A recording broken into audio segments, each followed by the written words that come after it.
రూపాయలు ఇస్తే ఇంతవరకు సిఐడిలో కేసు పెట్టలా, రెవెన్యూ రికవరీ యాక్ట్ ప్రయోగించి రికవరీ చేయాల, ఎవడమ్మ ముగుసోమని దోచుకుంటారు. ఈ రోజు ఆ డబ్బుతోనే ఎగురుతున్నారు. ఇలా నిజాంపట్నం పోర్టు భూములు 28,000 ఎకరాలు నిమ్మగడ్డ ప్రసాద్ కట్టబెడితే 830 కోట్ల రూపాయలు. ఆ రోజు జగతి పబ్లికేషన్ ఇందిరా టెలివిజన్ కట్టబెడితే ఆ భూములు రద్దు చేయలేంతవరకు.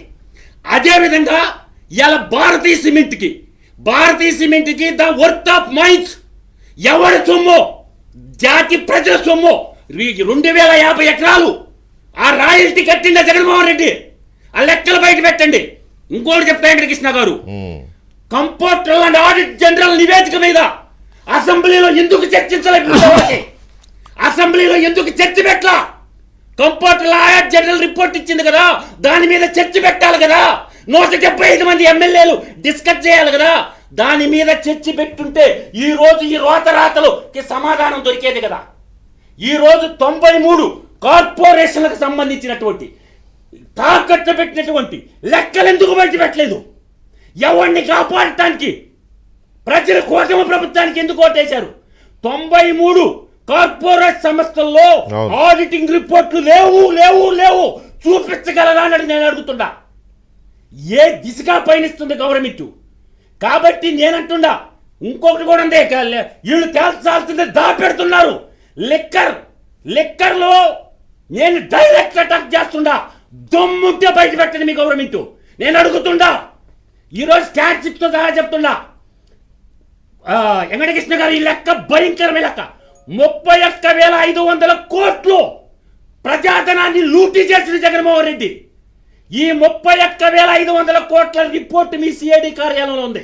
లేదా నన్ను బయట పెట్టమంటే బయట పెడతా ఒక సామాన్యుడిగా. మీ ఎక్సైజ్ మినిస్టర్ కొల్లు రవీందర్ని ఆ రిపోర్ట్ బయట పెట్టమనండి. ఇవాళ liquor consumption Andhra Pradesh as per Indian statistics 35 లక్షల మంది తాగుబోతున్నారు.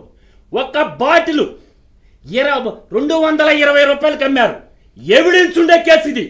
తాగుబోతుల్ని అడిగితే మీరు ఎంత కొన్నారయ్యా జగన్మోహన్ రెడ్డి హయాంలో లిక్కర్ బాటిల్ అంటే ప్రతి ఒక్కరు చెప్తారు. 170 రూపాయలు సంఘటిత నిధికిచ్చి 50 రూపాయలు క్యాలిక్యులేషన్ వేసుకోండి. ఒక నెలకొచ్చేసరికి నీకు 50 రూపాయల నెలకే 1,500, సంవత్సరానికి 18,000. ఆ విధంగా 5 సంవత్సరాలకు వచ్చేసరికి 90,000. 90,000 ఒక తాగుబోతోడు జగన్మోహన్ రెడ్డికి లంచం రూపంలో ఇచ్చాడు. 35 లక్షలు వేయండి. 90,000లో ఉండే 4 సున్నాలు, ఈ యొక్క 35 లక్షలో ఉండే 5 సున్నాలు కలుపుకుంటే 9 సున్నాలు అవుతాయి.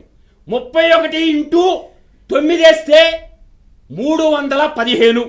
315 పక్కన 2 సున్నాలు పెడితే 31,500 కోట్ల రూపాయలు దోపిడీ చేసి కాకినాడ పోర్టు గుండా బియ్యంతో పాటు డబ్బులు తరలిస్తే ఆ లెక్కలు బయట పెట్టడానికి ఎవరు ఆపుతారా మిమ్మల్ని? ఎవడు అడిగేటి వాళ్ళాడేనా? 31,500 కోట్లు దోపిడీ జరిగింది. పేద ప్రజల రక్తాన్ని తాగారు. ఈ డబ్బులన్నీ